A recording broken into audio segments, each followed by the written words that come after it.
Bonjour, voici le mini carto sur Tangemet, que tout le monde situe bien sûr au nord du Maroc. C'est une construction qui a été souhaitée, un aménagement qui a été souhaité par Sa Majesté le roi Mohamed VI. Alors voici donc le mini carto qui correspond bien sûr à un exercice de géographie que vous avez pu voir par ailleurs sur mon site. Pour démarrer, très simple, on clique sur la petite vignette qui se trouve ici. Que trouve-t-on? On va voir tout de suite. Alors, nous avons beaucoup d'outils, vous le constatez. Commençons par ce qui fait l'originalité de ce logiciel. Alors, vous avez ici une grille. Elle sert à quoi? Pas à grillager, évidemment. Non, cette grille va nous permettre de déterminer comment dessiner facilement les contours schématiques de cette carte qui est donc Tanger-Tétouan, le nord du Maroc, avec ce tas ici qui est espagnol et ici un petit bout de l'Espagne qui nous fait coucou. Donc voici comment le dessiner schématiquement et facilement. Nous avons donc la carte ici, la grille que je viens de cliquer et ces fameux contours schématiques. Très facile à dessiner, vous le trouverez sur le site où vous avez pris ce logiciel. Il y a une manière de le dessiner, c'est expliqué. Pour le moment, ces deux contours schématiques et la carte dite traditionnelle vont nous permettre quoi? Ils vont nous permettre, regardez bien ce qui va se passer.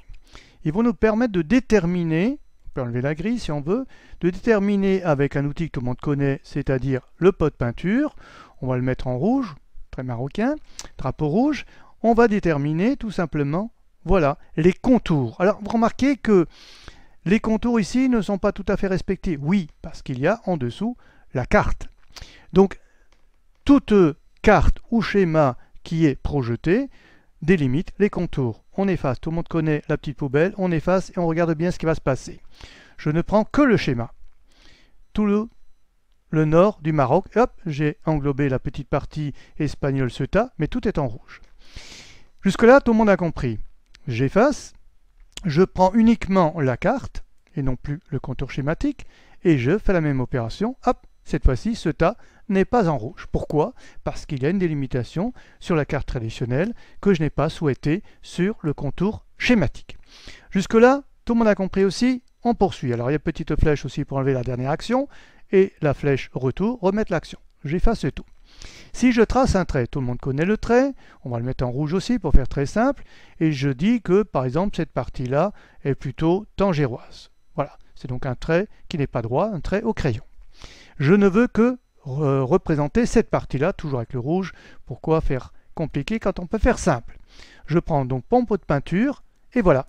Vous avez remarqué que les contours qui sont intégrés dans le logiciel forment barrière pour le pot de peinture, ainsi que le trait que je viens de dessiner. Jusque-là, vous avez compris l'originalité d'intégrer tout de suite des contours dits traditionnels pour des croquis et des contours schématiques pour des schémas. Alors, à quoi va servir la grille? Tout simplement, la grille va me permettre, avec un contour schématique ou une carte, de bien situer où est Tanger, parce que je l'aurai repéré sur une carte. On vérifie, on enlève ceci, et vous avez là toute une série de ce que j'appelle, moi, un mini-atlas. C'est-à-dire, tout simplement, on clique sur un pour voir ce que ça donne. Voilà, vous avez ici une reproduction de Google Maps où l'on peut effectivement retrouver l'ensemble de Tanger. Alors c'était peut-être un peu grand pour situer avec un cercle uniquement Tanger. On va prendre une carte de relief toute simple. Celle-là encore plus simple. Voilà, vous avez tout le relief ici. On peut situer Tanger, c'est écrit là. Vous l'avez également ici. Et vous avez la possibilité, avec ce que j'appelle un munigraphe, ici, de mettre un cercle. On va mettre des contours noirs plutôt que rouges, à l'emplacement de Tanger. Et voilà, c'est fait. Si je veux mettre en couleur, évidemment, cette ville, elle sera, vous le savez, à travers mes croquis, elle sera en mauve. Je prends donc la couleur mauve, toujours le pot de peinture, et voilà, Tanger qui est en mauve. Je peux même l'écrire si j'ai envie, puisque j'ai un outil texte ici. Alors voilà globalement comment on s'en sert. Maintenant, dans le détail, prenons étape par étape. Bien, le mini-carto, excusez-moi, ici, vous avez compris son fonctionnement. Je clique tout simplement sur On et Off pour avoir On il est mis, off, il n'est pas mis. Donc si c'est off, je clique sur on pour le trouver. Voilà, vous avez tout simplement compris. Alors bien sûr, si je clique sur une autre carte, la première s'efface. Pourquoi? Parce qu'on ne peut pas superposer carte sur carte, ça ne donnerait strictement rien. Donc je reprends ici par exemple la carte OpenStreetMap. Cette fois-ci, je retrouve donc mon Tanger que j'avais dessiné. Tout est toujours bien positionné et tout est à l'échelle, ainsi que le schéma. Le schéma est à l'échelle. Vous l'aurez noté, il est schématique mais à l'échelle, ce qui est quand même assez curieux par rapport à ce qui est présenté souvent dans les manuels. Alors là, je peux mettre l'emplacement de tétouan. Alors, vous voyez bien à quoi servent ces carreaux, ce quadrillage. En G5, dans l'angle qui est en bas à droite, j'ai la ville de Tétouan. Alors pour cette ville de Tétouan, j'ai ici une épaisseur de trait. Tout à l'heure, j'avais laissé 2 pour ici Tanger. Je peux l'augmenter, je peux aller à 3 ou 4 juste pour voir ce que ça donne. Puisque Tétouan a beaucoup moins de population que Tanger, j'avais pris ici le cercle 20 du minigraphe. Je vais le diminuer, je vais passer à 16. Tétouan est ici, voilà Tétouan. En violet, puisque j'avais laissé violet, j'efface, je veux même le même contour, noir. Donc voilà, Tétouan est ici, à peu près le centre historique de Tétouan. Je peux donc varier l'épaisseur du trait, toujours pareil pour la couleur. Comme Tétouan a moins de population, je mettrai un mauve plus clair. Voilà, Tétouan. Si ce contour, cette épaisseur du trait ne me convient pas, évidemment, vous avez vu, je peux le changer. Jusque-là, pas de grand secret. Alors, allons dans le détail. Mini Atlas, vous connaissez. L'épaisseur du trait, vous connaissez. Maintenant, là, vous avez bien vu que j'ai joué avec les couleurs. Très important et originalité de ce logiciel. La première ligne ici, ce sont des couleurs dont vous disposez normalement dans une boîte de crayons de couleur, de marque de préférence, puisque sinon les autres, ce n'est pas très bon. Je ne citerai bien sûr pas de marque. Ce sont les crayons de couleur dans une boîte de crayons de couleur traditionnelle de base. Pas trop cher, évidemment. La deuxième ligne, ce sont les mêmes couleurs, les mêmes crayons de couleur. Simplement, l'élève, vous-même, vous devrez moins appuyer dessus. Et enfin, la troisième ligne, ce sont toujours les mêmes couleurs, et il faut juste, cette fois-ci, caresser. Alors, on va prendre quelque chose d'exceptionnel, on va prendre ici Fneder, c'est une toute petite ville, on va enlever peut-être quand même l'épaisseur de 5 pour remettre 2. Alors, c'est une ville qui est beaucoup plus petite, mais je vais exceptionnellement l'agrandir, juste pour voir quelle est la différence de couleur. Donc, toujours en noir le contour, je prends le cercle ici, toujours sur le mini-graphe dont je vais parler tout à l'heure, je clique dessus et je prends mon pot de peinture avec ce mauve beaucoup plus clair. Volontairement, j'ai agrandi le cercle de Fneder. Pourquoi? Pour qu'on puisse bien voir la différence des trois couleurs. Alors si la carte vous gêne ici, vous pouvez l'enlever et regardez ce qui vous reste. Vous avez trois mauves. Ici, je prends mon crayon de couleur, j'appuie, pas comme un bœuf, mais modérément. J'appuie dessus. Deuxième passage, toujours le même crayon de couleur, j'appuie légèrement. Et enfin, troisième passage, pour la troisième ville, qui est plus petite, en population bien entendu, je caresse juste ma feuille. C'est le même crayon couleur, trois utilisations, ça s'appelle une hiérarchie de couleurs. Voilà une exception de mon logiciel, parce que vous avez les crayons couleurs dont vous pouvez disposer dans une boîte, avec trois manières de l'utiliser, alors que d'autres logiciels, que je ne critique pas, que vous pouvez utiliser, vont vous proposer des millions de couleurs que vous ne pourrez jamais reproduire sur une feuille de papier. Très grande originalité, mais ce n'est pas la seule. Nous allons voir un petit peu plus loin dans une seconde. Alors, autre particularité de ce logiciel, innovation pour moi bien sûr, vous avez ici un minigraphe. Alors, j'en ai parlé plusieurs fois déjà. Qu'est-ce que le minigraphe? Le minigraphe, c'est tout simplement un normographe que j'ai conçu, inventé on pourrait dire, que j'ai produit aussi, et que je mets à disposition des personnes qui le souhaitent contre un don à l'association où vous avez pris sur le site duquel vous avez pris, de laquelle, plus précisément, décidément, vous avez pris ce logiciel.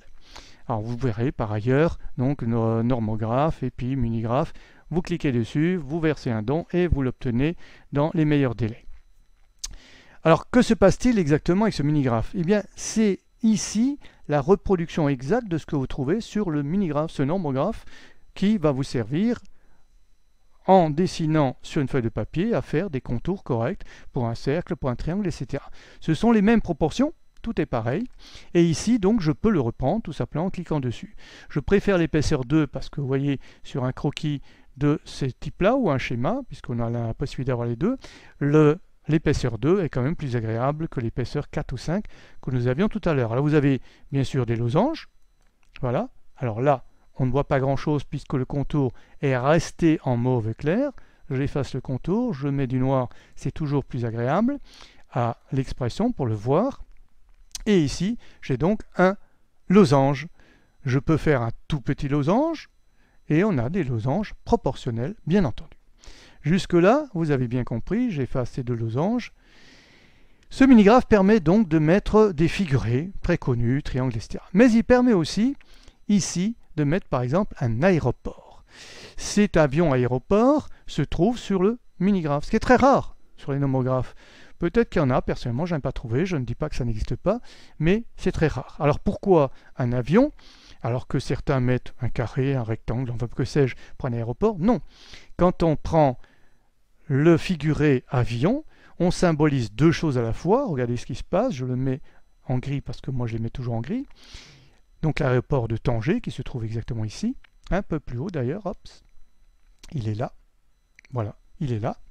Donc dans cette, avec, excusez-moi, ce figuré, j'ai la localisation de l'aéroport, il est là, et par le fait que j'ai dessiné un avion, enfin symbolisé, schématisé un avion, je montre qu'il y a des flux qui sont multidirectionnels. Vous comprendrez bien que pour un aéroport, on part par ici, on fait un petit tour ici pour aller en France, à Marseille, on passera par ici pour aller en Amérique, on passera par là pour aller au Moyen-Orient, que sais-je, même en Chine, ou peut-être ailleurs, peut-être que c'est plus pratique de passer par le pôle Nord, que sais-je. Je ne suis pas pilote. Mais dans tous les cas, les avions, les flux qu'ils occasionnent sont pour un aéroport multidirectionnel. Donc si je mets des flèches, il faudrait que j'en mette partout. Ce qui n'est pas possible. Ce serait possible, mais enfin ça n'est pas représentatif. Ici, l'avion le permet. Alors vous avez trois types d'avions, tout simplement trois tailles d'avions. Ici, c'est un aéroport international de grande envergure. Vous avez à Tétouan un plus petit aéroport qu'on pourrait mettre en 2 ou en 3, c'est au choix. Vous vérifiez quelle est la fréquentation de l'aéroport de Tétouan et vous lui prendrez le 2 ou le 3. Voilà. Vous avez donc ici, un peu plus haut quand même pour que ça ne se confonde pas, voilà, vous avez l'avion qui représente l'aéroport de Tanger, celui de Tétouan. On voit à travers la taille des deux figurés quel est le plus grand et quel est le plus petit. C'est un avantage que permet le minigraphe en réalité et le minigraphe ici intégré. Mais ce n'est pas tout. On a ici une série de flèches. Alors il y a trois séries de 3 flèches. Ce sont tout simplement des flèches proportionnelles. Sur ces flèches, l'épaisseur du trait ne joue absolument pas. Pourquoi? Parce que la flèche déjà est proportionnelle au départ. Alors vous avez une flèche ici qui est importante. Voilà. La même, évidemment noir ça n'a pas de sens, mais ça ne fait rien, je laisserai la couleur éventuellement. Voilà, gris plutôt. Et vous avez la flèche qui est plus petite. À vous d'utiliser celle qui vous convient pour ce que vous voulez dessiner. J'efface ces 3 flèches. J'ai la même chose ici. Plus importante, moyenne, et enfin la toute petite. Voilà. On a 3 types de flèches. Je les efface aussi pour vous montrer enfin la flèche ici qui est assez particulière. Celle-là, je vais la mettre en bleu, vous allez voir tout de suite pourquoi. J'ai une flèche, toujours grande, petite et moyenne, je prends la grande, je la dessine, voilà. Et je peux dessiner ici une autre flèche qui va dans l'autre sens. Je relie les deux par un trait, que je veux cette fois-ci très épais. Donc je vais mettre du 9, disons. Je les relie. Je mets la tête de flèche ici en couleur. Et j'ai bien ici un flux important maritime, est-ouest, ouest-est, qui est bien dessiné. Je peux le faire beaucoup plus petit. C'est ça qui est intéressant. Je peux le faire juste comme ça. Hop. Je prends toujours mon trait de 9. Je le passe. Toujours mon pot de peinture. Et voilà. Ça s'appelle import-export lorsqu'il s'agit d'un port. Là, évidemment, c'est très mal dessiné.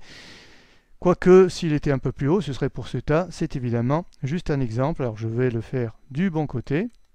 Voilà. Ici, je le remets. Vous avez vu? On clique, ça part et ça revient. Je reprends la petite flèche. Et cette fois-ci, je vais le faire, non pas ici pour le port non plus. Ce n'est pas bon. Je vais le faire pour Tangemed. Voilà. Import, export. Toujours le trait. 9. Voilà le pot de peinture. Et j'ai bien un import-export pour le Tangemed. Ce fameux port de Tangemed qui rivalise avec les meilleurs ports du monde. Vous avez bien compris le principe? Enfin, pour terminer, j'efface tout ce que je viens de dessiner. Et pour terminer, vous avez ici tous les outils de dessin avec bien sûr l'épaisseur du trait. On va mettre 6 pour voir. Un trait rouge, voilà, comme j'ai monté ou dessiné. Voilà. Un trait droit. Un trait avec une légère courbure. Voilà. Un trait pointillé aussi, c'est très important. On a parfois besoin. Un pointillé. J'efface tout ça pour continuer. Nous avons le rectangle. Voilà. Dans tous les cas, vous avez un rectangle. J'ai le carré aussi. Dans tous les cas, ce sera un carré. Le cercle. Voilà. L'ellipse, très importante. Et puis, pour ceux qui font des erreurs, comme moi, souvent, ça m'arrive, une gomme avec laquelle je peux gommer. Alors la gomme, évidemment, elle a un avantage, c'est qu'elle joue avec l'épaisseur du trait. Plus le trait est épais, plus la gomme sera épaisse. Plus le trait est fin, plus la gomme sera fine, parce que vous avez une petite retouche à faire, une toute petite retouche, vous voyez, c'est tout petit, une petite retouche, c'est fait avec l'épaisseur de trait 2. Donc, gomme suit l'épaisseur de trait. Voilà, j'ai à peu près tout dit. Non, j'ai tout dit, sauf que vous pouvez enregistrer l'image ici en cliquant par là. C'est tout, merci, au plaisir.